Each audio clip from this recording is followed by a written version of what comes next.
but they have the book work, they have the engineering education or their education fresh, and this provides a means to tap into that.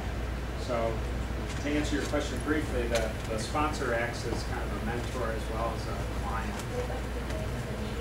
Yes, so they can have weekly teleconferences, they can come up, or the team can go travel, to the sponsor. So there's some face-to-face as well as, remote communication.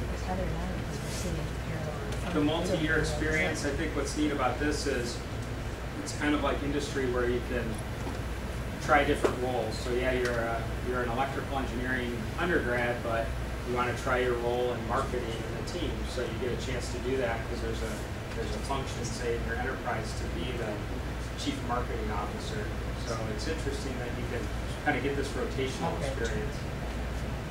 And at the end of the day, it's valuable preparation for your career, whatever you're going to do.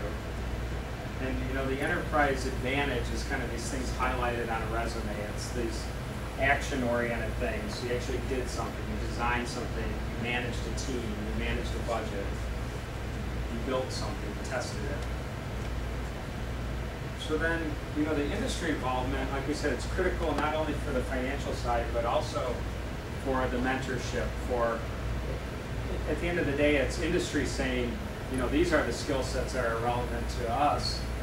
They may or may not mesh with all the book work, but enterprise provides a framework for students to actually get sometimes some new learning, but also some reinforcement of what they're learning during their 4 or 5 years. So we kind of look at it as industry as a partner in the educational process.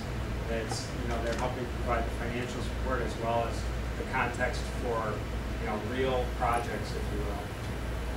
In typical support, I think maybe I'll talk about this more on Friday too for that session, but we look to sponsors to sponsor, say, a whole enterprise team at a certain financial level or a project within that team.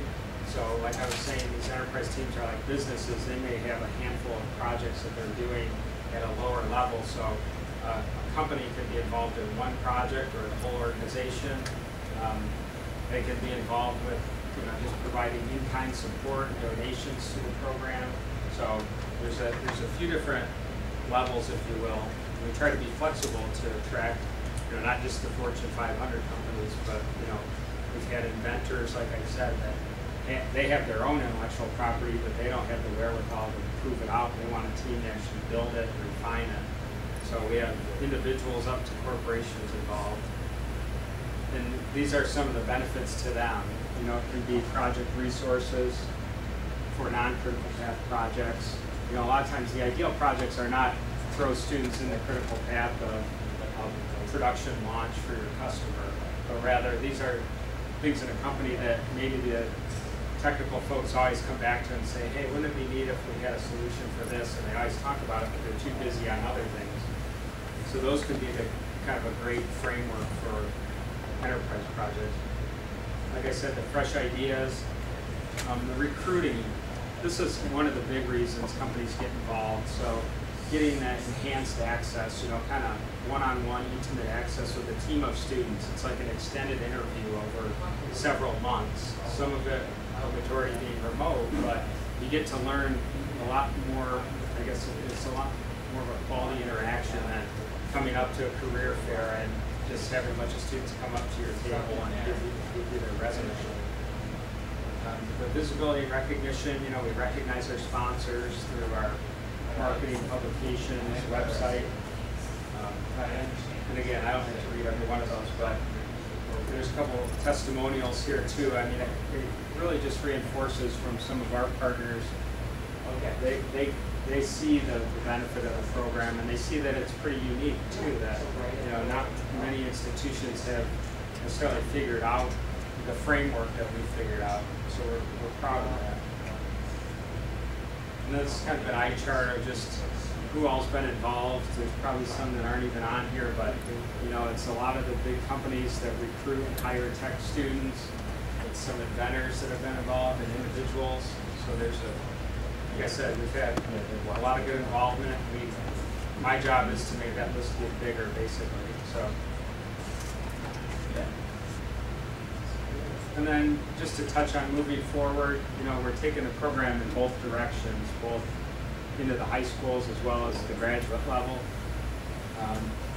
We're doing some assessment. Mary might talk about that later, but we got some grant funding to do some assessment of the program. And actually, because of the interdisciplinary nature, there's concern sometimes at the department level or the academic level about making sure students are getting the right experience. Entrepreneurial initiatives with the Smart Zone, we touched on that. And then, yeah, adapting the model to other universities, so like the Del Torabo, that's a great example of that. So, there. You're awesome. That was impressive. That was even with questions. Yeah. Gender data? Mary's probably the data guru. She's in here now. So, as far as participation, I think we do have a slide, don't we? I didn't have it. Yeah, it's consistent with the overall university. We don't see you know, we hoped to see more females attracted to the program because of the nature of the program, but it's not the case.